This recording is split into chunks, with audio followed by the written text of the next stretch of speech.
WhatsApp guys, welcome back to my channel. आज से हम फिर से कंटिन्यू करने वाले हैं अपनी डेली 25 एमसीक्यू की सीरीज को, क्योंकि सब लोग प्रिपरेशन में जुट चुके हैं, आपको भी जुट जाना चाहिए। इस सीरीज के पहले के 7 पार्ट्स नहीं देखे तो जरूर देख लीजिए, नहीं भी मिस मत कीजिए। जनरल टेस्ट को अच्छे से एक्सेल करेंगे तो अच्छे से अच्छे कोर्स आपको मिल जाएंगे, प्लस जामिया के एंट्रेंस टेस्ट में यही सब एमसीक्यू आते हैं। अगर आप चैनल पर नए हो तो सब्सक्राइब कर लेना, बेल आइकन भी दबा देना गाइस, सभी दोस्तों वीडियो को शेयर करना। फॉर व्हाट्सएप चैनल को जरूर ज्वाइन कर लेना गाइस, वहां पे बहुत इंपॉर्टेंट लिंक्स वगैरह मैं डालता रहता हूँ। ओके गाइस, आज की वीडियो को स्टार्ट करते हैं। हमने लास्ट टाइम 175 क्वेश्चन तक आई गेस कर लिया था। हम 7 पार्ट्स कर चुके हैं 25 क्वेश्चन के, तो आप लोग समझ गए होंगे कितने क्वेश्चन हो चुके हैं। 175th क्वेश्चन का मैंने आंसर जरूर पूछा होगा, बहुत सोचो उसका कमेंट किया, काफी सही आंसर था, लगभग सबका सही ही आंसर मिला मुझे उसमें। तो the question was communicable diseases, cancer, asthma, diabetes या नन। ऑब्वियसली नन, ये तीनों के तीनों डिजीज कम्युनिकेबल नहीं है। आज की वीडियो को स्टार्ट करते हैं पहले क्वेश्चन के साथ। RBI should always possess the minimum gold stock of worth. सबको पता है कि आरबीआई को एक मिनिमम गोल्ड स्टॉक अपने पास रिजर्व करके रखना पड़ता है। उसका अमाउंट क्या है, मतलब कितना आरबीआई हमेशा रखता है? 500 करोड़, 115 करोड़ या 200 करोड़, या इनमें से कुछ नहीं। तो आरबीआई को हमेशा 115 करोड़ रुपए का गोल्ड स्टॉक अपने पास रखना पड़ता है।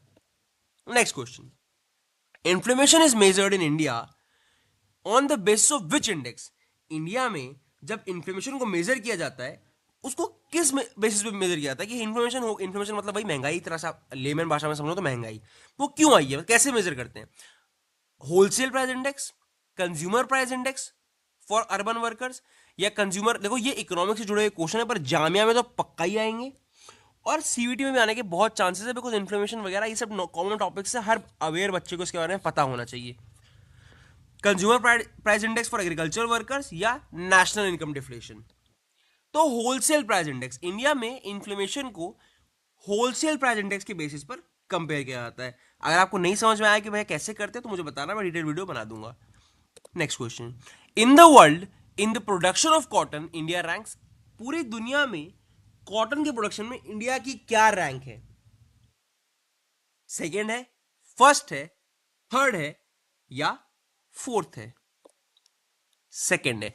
पूरे वर्ल्ड में इंडिया कॉटन की प्रोडक्शन में सेकंड आती है। एक बार मैं आपको इनसाइट देना चाहूंगा, जितने भी क्वेश्चन आते हैं ना ये रैंक्स वाले, इंडिया की रैंक मोस्ट प्रोबेबली पूछता है, पूछता है फर्स्ट कौन है। तो जब भी इंडिया की रैंक पूछे ना, अगर आपको नहीं आइडिया है तो सेकंड पे टिक करना, फर्स्ट पे टिक करके मत आना, क्योंकि 80% जगहों पर इंडिया इन सब प्रोडक्शन में, एक्सपोर्ट करने में, हर चीज में इंडिया सेकंड पे आती है। तो आपको नहीं आइडिया हो इंडिया का तो सेकंड लगाना, फर्स्ट का अगर आपसे पूछ ले और उसका भी आइडिया ना हो तो फर्स्ट पे मोस्ट प्रोबेबली चाइना ही होती है, चाइना लगा देना। The most profitable unit is, government के लिए या फिर सबसे ज्यादा प्रॉफिटेबल यूनिट जो है वो बीएसएनएल है, एनटीपीसी है, ओएनजीसी है, आईओसी है। सब बच्चों का होमवर्क ये है कि मुझे कमेंट सेक्शन में इन चारों के फुल फॉर्म चाहिए भाई, कि बीएसएनएल क्या होता है, एनटीपीसी क्या होता है, ओएनजीसी क्या होता है और आईओसी क्या होता है। सबसे ज्यादा प्रॉफिटेबल यूनिट होता है ओएनजीसी।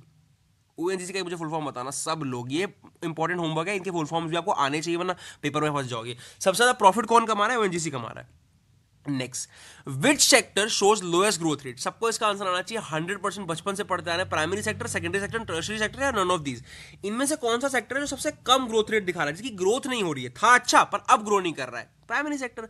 हम लोग इंडिया पहले पूरा सब कुछ बेस था फार्मिंग पे, बट अब देखो फार्मर्स ही प्रोटेस्ट करते रहते हैं, सबसे ज्यादा कम ग्रोथ रेट उन्हीं की हो गई है। लोग फार्मिंग छोड़ के बाहर निकल रहे हैं, शहरों में काम करते हैं, कॉर्पोरेट जॉब करते हैं, सबसे बुरी हालत फार्मर्स की है। तो हमारा सबसे कम ग्रोथ रेट कहाँ मिला? प्राइमरी सेक्टर में। आ जाते हैं इंपॉर्टेंट क्वेश्चन पे, जो कि अब इससे हटके हो गए, दैट मीन्स इकोनॉमिक्स से हटके हो जाते थोड़े से। The important metal use with iron to produce stainless steel is. अब ये बताओ कि कौन से मेटल को यूज करके स्टेनलेस स्टील बनाई जाती है?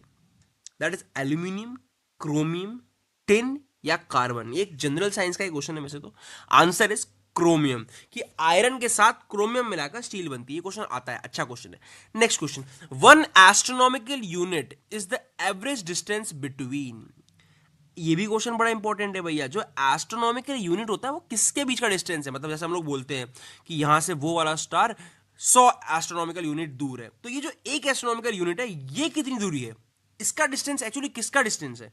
तो ये अर्थ और सन के बीच के डिस्टेंस को एक एस्ट्रोनॉमिकल यूनिट बोला जाता है, अर्थ एंड मून को बोला जाता है, सन एंड प्लूटो को बोला जाता है, नन ऑफ दीज को। तो अर्थ एंड द सन के बीच जो डिस्टेंस है उसको आपका एक एस्ट्रोनॉमिकल यूनिट बोला जाता है। Next question, the water pollution in river is measured by dissolved amount of. जो वाटर पोल्यूशन है रिवर का, वो किस चीज से मेजर किया जाता है कि उसमें डिजोल्व अमाउंट ऑफ क्या है, क्लोरीन, ओजोन, नाइट्रोजन या हीलियम। पानी से जुड़े हुए क्वेश्चन में, वाटर के से जुड़े हुए क्वेश्चन में मोस्ट प्रोबेबली आंसर क्लोरीन ही होता है, तो इसका आंसर है chlorine. Next, the largest exporter of tea in the world, सबसे बड़ा exporter of tea in the world कौन है? China, India, Indonesia, none of these. मैंने आपको बताया था ना, लार्जेस्ट नंबर 1 की अगर बात हो, फर्स्ट पे कौन आता है? तो फर्स्ट पे 90% टाइम चाइना ही आएगा।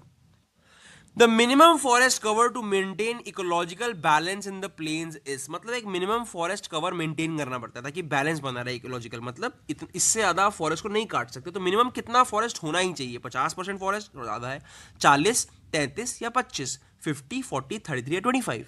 आंसर इज 33%, मतलब वही है, पास होने जितने नंबर तो फॉरेस्ट के भी आने चाहिए, फॉरेस्ट का 33% कवर वहां पे होना ही चाहिए। नेक्स्ट क्वेश्चन, प्रिमिटिव मैन, देखो मेरी तबियत थोड़ी सी खराब है गाइस, क्योंकि वायरल फीवर चल रहा है, प्लस मेरे हाथ में चोट भी लगी हुई है, तो थोड़ी सी मेरी आवाज आपको डाउन शायद लग रही हो, बट आप लोग 1.25x पे या 1.5x पे करके सुन लीजिएगा।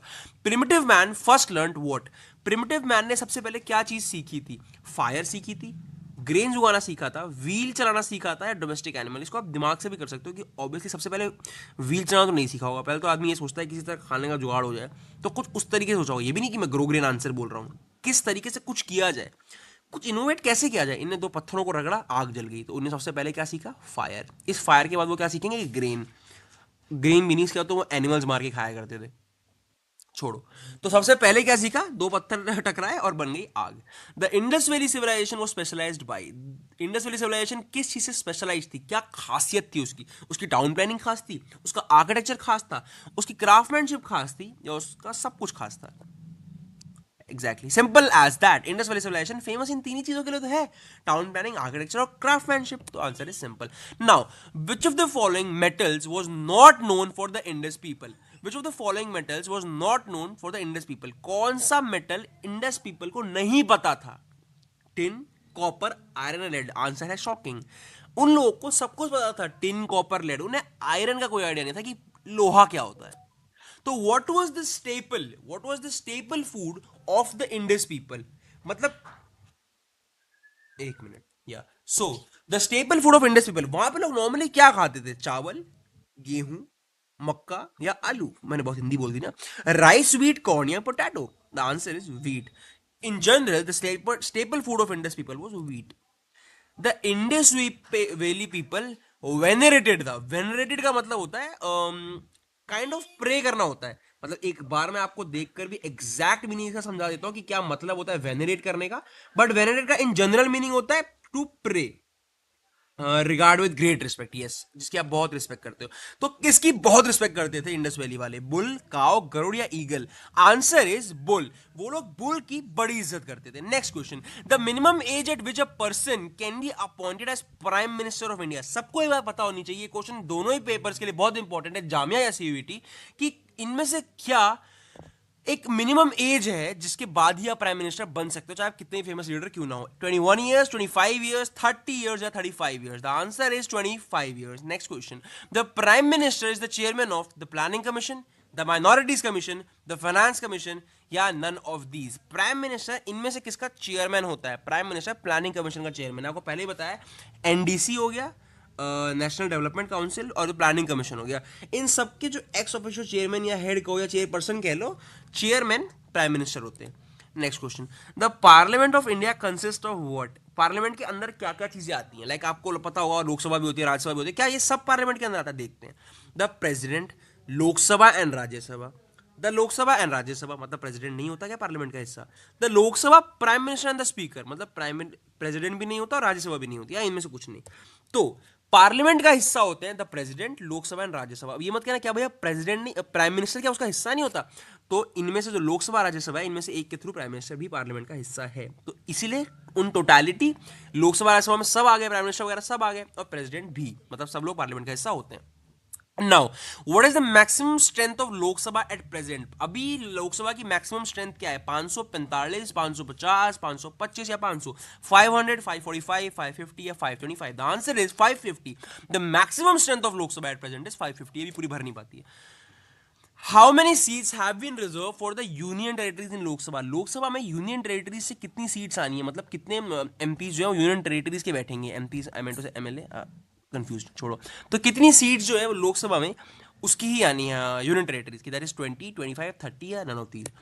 20 सीट रिजर्व कर दी है कि वो यूनियन टेरिटरीज के जो लीडर होंगे वही आकर उन सीट्स को लेंगे। लास्ट 5 क्वेश्चंस में आपको मोस्ट प्रोबेबली देखा होगा मेरे यहाँ पे जनरल साइंस मिलती है आपको, जो स्टार्टिंग में ज्योग्राफी थी। One that receive very little sunshine suffer from, जिसको बिल्कुल धूप मिली ही नहीं, मतलब उसको विटामिन डी की कमी होगा। विटामिन डी की कमी से क्या होता है, देखो एक क्वेश्चन तो दो क्वेश्चन छुप के निकल रहे हैं। उसको रिकेट्स होगा, स्कर्वी होगा, स्टेरिलिटी इश्यूज हो जाएंगे, फिर ऑल ऑफ देम उसको रिकेट्स हो जाएगा। जिस बंदे को बिल्कुल भी धूप नहीं मिलती विटामिन डी की कमी वजह से, उससे रिकेट्स हो जाता है। Last question is polished rice is the main cereal in their diet people suffer from.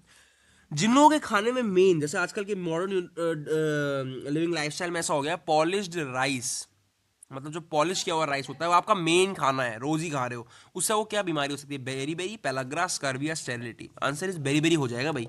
The minimum calorie intake for sustaining life is, कम से कम इतना तो खाना ही पड़ेगा वरना जिंदा भी नहीं रह पाओगे, मरने की हालत धीरे धीरे होने लगेगी, धीरे धीरे मरने लगोगे। तो वो है 2100। कहते हैं 2100 कैलोरीज तो आपको सस्टेन अगर करना है लाइफ को प्रॉपर तरीके से, ये नहीं कि जिस दिन 2000 कैलोरी खाए उस दिन मर जाएंगे, ऐसा नहीं होता। सस्टेनिंग लाइफ मतलब सारी चीजें ढंग से काम करे, उसके लिए 2100 कैलोरी आपको कंज्यूम करना चाहिए। ट्रिपल वैक्सीन क्यों लगाई जाती है, क्वेश्चन आपको इरिटेट कर रहा होगा, मतलब कि इतने सारे नाम कौन याद करेगा, बट ऐसे क्वेश्चन आते हैं यार सीयूईटी में, तो इसलिए मुझे डालने पड़े। अब वोपिंग कफ, टिटनस और डिप्थेरिया, इन सबके लिए ट्रिपल वैक्सीन लगती है वो, या वोपिंग कफ, टिटनस और मलेरिया। मलेरिया के लिए कब से वैक्सीन लगने लगी यार, मच्छर के काटने से। Whooping cough, tetanus and measles, क्या मिसल्स के लिए भी ऐसा होता है, तो जी नहीं। आंसर इज कफ के लिए, वोपिंग कफ के लिए, टिटनस के लिए और डिप्थेरिया के लिए लगती है vaccine. Last question of the day is which of the following are universal donor and acceptor respectively.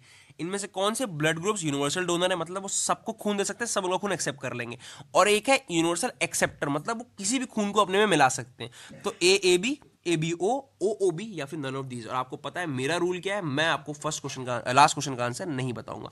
सो आज की वीडियो को यहीं खत्म करते हैं गाइस। आई होप आप लोगों ने सेशन को एंजॉय किया होगा। लाइक जरूर करना, वीडियो को सबके साथ शेयर करना गाइस, सब दोस्तों को बताओ हमारे चैनल के बारे में। आप लोग हमें मोटिवेट करोगे तो हम भी आपके लिए काम करते रहेंगे, और नेक्स्ट सेशंस भी आते रहेंगे गाइस। कोई भी अपडेट होगी जामिया को लेकर, लास्ट डेट को लेकर, सीयूटी को लेकर, तो मैं तो उसके बारे में अपडेट ले आऊंगा। डोंट वरी, जस्ट मुझे फॉलो करते रहें, मेरे व्हाट्सएप चैनल को फॉलो कर लें। आप हमें प्यार दें, हम आपको बहुत सारा प्यार देंगे। Okay guys, all the best for your preparations.